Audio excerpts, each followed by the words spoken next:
Um, no, actually, Jack, I'm not sure. I'm not sure about the ski slope. I don't think. I don't think that now's the time for us to be building a ski slope. A jump? Are you serious? So what can I do for you? What's wrong with this one? Is that not a decent enough one? No, that's fine. Surely that'll work, won't it? Okay, brilliant. Okay, that's fine. Right. Okay, brilliant. Now, Daddy, I need your iPad. my iPad. No, it's not the 2 weeks yet, Tegan. Tegan, we've got another 8 or 9 days to go. Okay. Right, Jack. Yeah. Okay. Could I call you back later? Because this isn't working out. You've got the pram. This isn't working out very well at the moment. Working from home isn't quite what I'd hoped it would be.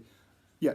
Okay. I'll catch you later. And fantastic result against the academy sides as well. Really brilliant. Okay, talk later. Bye now. Well, hello. Good afternoon. And I have to say that I'm so thrilled to be back at school. And it was a real eye-opener last week. Just doing 8 or 9 days of self-isolation has made me realise how hard it must have been for so many of you during lockdown, but also actually when you came back to school and completed your 14 days within the boarding houses. So I think I've certainly gained a greater understanding of that. I'm very fortunate, as is my wife and our children, that none of us were ill. And it transpired that the person that we've been in contact with, the medical view was that they couldn't possibly have still been infectious. So we're very, very lucky. But it did give us an insight into how hard life must be, also for people who are self-isolating in really small flats as well. We're very lucky that we had space and we have a garden, but it really did make me think of those people who are forced to do that within a busy city or somewhere where they have very, very little room. We have an action-packed assembly for you this morning. We talk about Pocahontas. Ms. Porovich celebrates the success that you've achieved in the last week, and we also have a little musical item and a tribute to Mrs. Pendlebury as well. So enjoy. I look forward to catching up with you this week, and I have to say I'm thrilled to be back, and thank you so much to members of this community who shared your best wishes for us with us last week. Thank you. Well, my daughters absolutely love Disney, and they were particularly thrilled when we recently decided to subscribe to Disney Plus. Yesterday afternoon, we all sat down to watch Pocahontas. Alicia, our oldest daughter, had been inspired to watch the film after learning the song Colours of the Wind with Miss Freeman. This song won a Grammy and a Golden Globe Award when the film was released back in 1995. And in my opinion, it really is up there with songs like When She Loved Me from Toy Story 2 in terms of Disney's finest songwriting skills. It is a 3-minute pop ballad, all about having respect for nature. It features lyrics about painting with the colours of the wind and listening to the voices of the mountains sing. It is like an anthem about the harmonious nature of a shared world which embraces all races and all people. And I particularly like the lines, "Have you ever heard the wolf cry to the blue corn moon, or ask the grinning bobcat why he grinned?" We've had such fun learning it this week, and watching the film together prompted all sorts of questions about Pocahontas. The film itself was a real success when it was released. It cost about $50 million to make, but it took over $340 million at the box office. It is, by any account, a beautiful animation, and it tells the story of a romance between a young American woman called Pocahontas and Captain John Smith, who journeys to the New World with other settlers to begin new lives in what is now the state of Virginia. It is a largely fictionalized encounter, and whilst the film is a real delight to watch, Disney's Pocahontas emerges as a rather one-dimensional and superficial character, and the plot revolves almost entirely around her relationships with men. However, despite the fact that the historian inside me really squirms to watch a film which serves as such an obvious distortion of reality, the film was important because it was the first Disney animation which had a leading character who was representative of American indigenous culture. And this is the important point, it was the first time that Hollywood had ever acknowledged that settlers such as Captain John Smith were essentially driven by a desire to colonize and to plunder and to conquer. In this sense, this animated film did at least get something right, and by providing debate and opening up a dialogue, its historical inaccuracies can perhaps be forgiven to some extent. So who was the real Pocahontas and what did become of her? I know a little bit about Pocahontas because the story of her life appeared in the 1985 Blue Peter Annual, which was one of my favourite books when I was 7. I knew, and I couldn't work out why, but I knew that she was buried in the graveyard of St George's Church in Gravesend. And you can see that depicted here. She died in 1617 at the tragically young age of 21. And I couldn't work out why it was that Pocahontas could possibly have ended up being buried in London, so far from home. However, apart from that, I knew very, very little of her life, despite the fact that her life has inspired more than 10 films, the first being released in 1910, 110 years ago. It left me wondering how such a short life, lived over 400 years ago, could have caught the imagination of just so many people. We do not know precisely when Pocahontas was born, but Captain John Smith describes meeting her in the spring of 1608 when she was a child of 10 years old. She was the daughter of Chief Powhatan, and it has been suggested that her mother died in childbirth. The Mattapony Reservation people are descended from the Powhatans, and their oral tradition claims that Pocahontas' mother was the first wife of Powhatan, and that Pocahontas was named after her mother. Pocahontas is most famous for her interactions with colonists in Virginia, most notably Captain John Smith, whom it appears she befriended. She often went to the settlement of Jamestown and played games with the colonists' children. She even bought food to prevent the colonists from starving. And as the colonists expanded their settlement, the Powhatans felt that their land was threatened, and conflicts arose between the Powhatans and the colonists. Captain John Smith was injured and forced to return to England, and you can see him here being helped by Pocahontas. We do know that Pocahontas was captured during the First Anglo-Powhatan War in 1609, and during her capture, she was forced to convert to Christianity, and she improved her English. Upon her release, Mattapony tradition holds that Pocahontas married a member of the Powhatan tribe and had a daughter. We do not know what happened to her first husband, but in 1614, she married an Englishman named John Rolfe, and you can see here a depiction of their wedding. Was this a true marriage of love? Who knows? But we might reasonably imagine that this was probably more a marriage of convenience to improve relations between the Jamestown colonists and the Powhatan tribe. It was certainly considered a controversial marriage in the British courts because John Rolfe was a commoner and he'd had the audacity to marry a princess. The Virginia Trading Company of London decided to bring Pocahontas to London as a symbol of the success of the colonies. Essentially, they wanted to use her in a PR stunt to encourage further investment in Virginia. It was based on the dismal conceit that success in colonial terms meant converting people to Christianity and taming people who had been very cruelly dismissed as savages. Pocahontas was required to attend all sorts of social events and banquets, and she even met King James I. Pocahontas spent a year or so living in London, but just as she and John Rolfe had boarded a ship to return to Virginia, disaster struck. She became unwell with smallpox or tuberculosis or some other disease for which she had no immunity.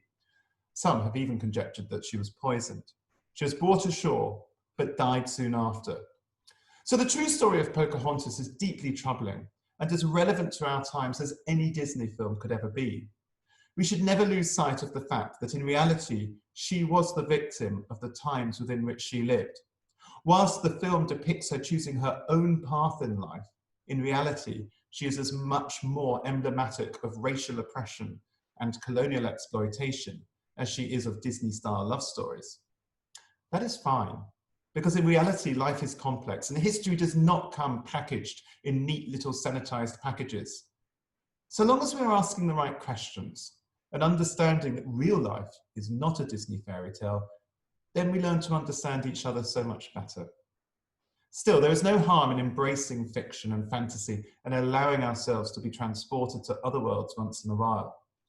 Speaking of Disney, many of you will know that Mrs. Pendlebury is a Disney fanatic, And as she prepares to head off to China to join her husband, Max, we have a little tribute for her coming up. She will, of course, still be working as our digital marketing manager, and we look forward to her remaining a member of this community well into the future.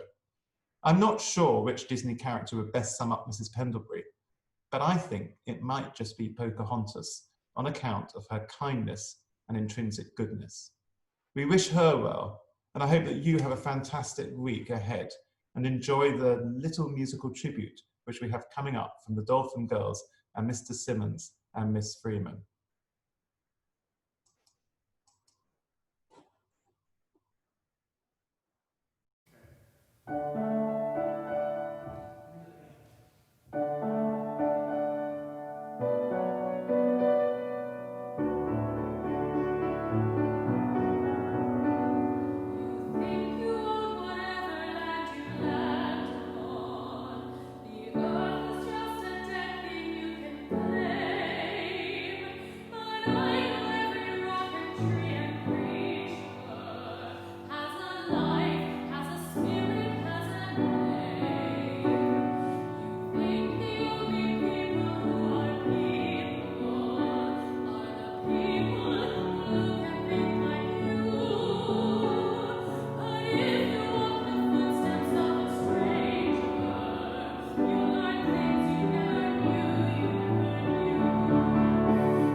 This week, men's first football were held by Fleetwood Town FC under-18 scholars 1-1 with Glabatoco scoring for Rossall. Rossall were denied a 2-1 win due to an unbelievable save by the opposition goalkeeper.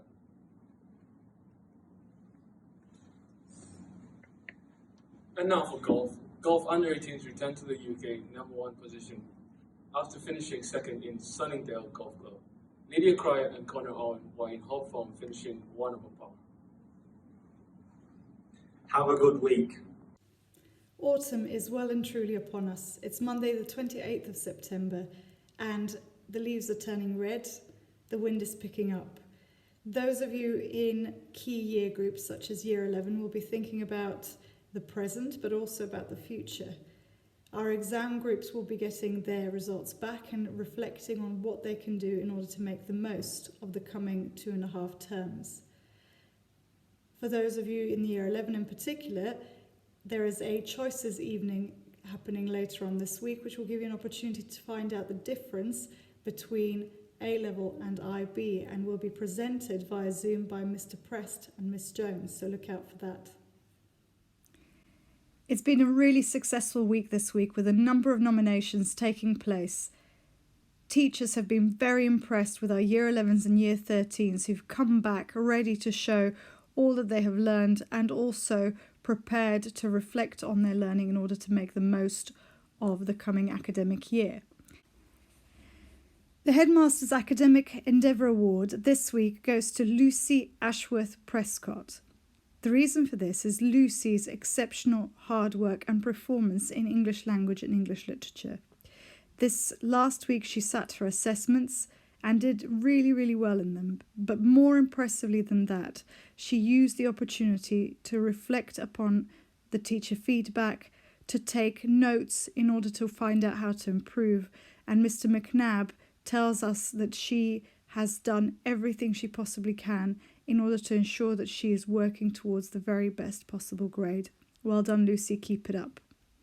Johnny Lavery, on the other hand, has been nominated for a Kindness Award this week.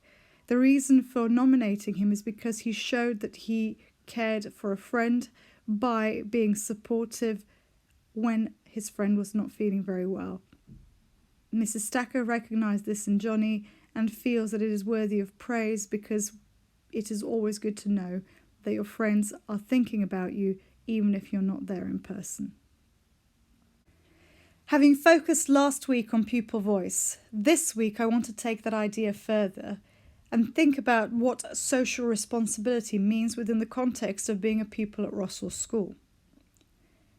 In every single situation, who you are and what you do and what you say matters. It matters because you are representing yourself and who you are, but your actions also represent your family, your school, your friendship groups, every single context and every single group that you've ever been a part of, you are a representative of them now and into the future. So here's a situation for you to think about. In the image, you've got two athletes. On the left is James Teagle, and on the right is Diego Mentrida. They were just about to finish a race when James Teagle unfortunately took a wrong turn just before the finish line. Mentrida, who had been behind him up until this point, overtook him, but as he came up to the finish line, he had a change of heart. Diego stopped and waited for James to catch up, and let James be the one to take the third place in the race. Mentrida said he didn't notice the signs or they were misaligned. When I saw that he had missed the route, I just stopped. James deserved this medal.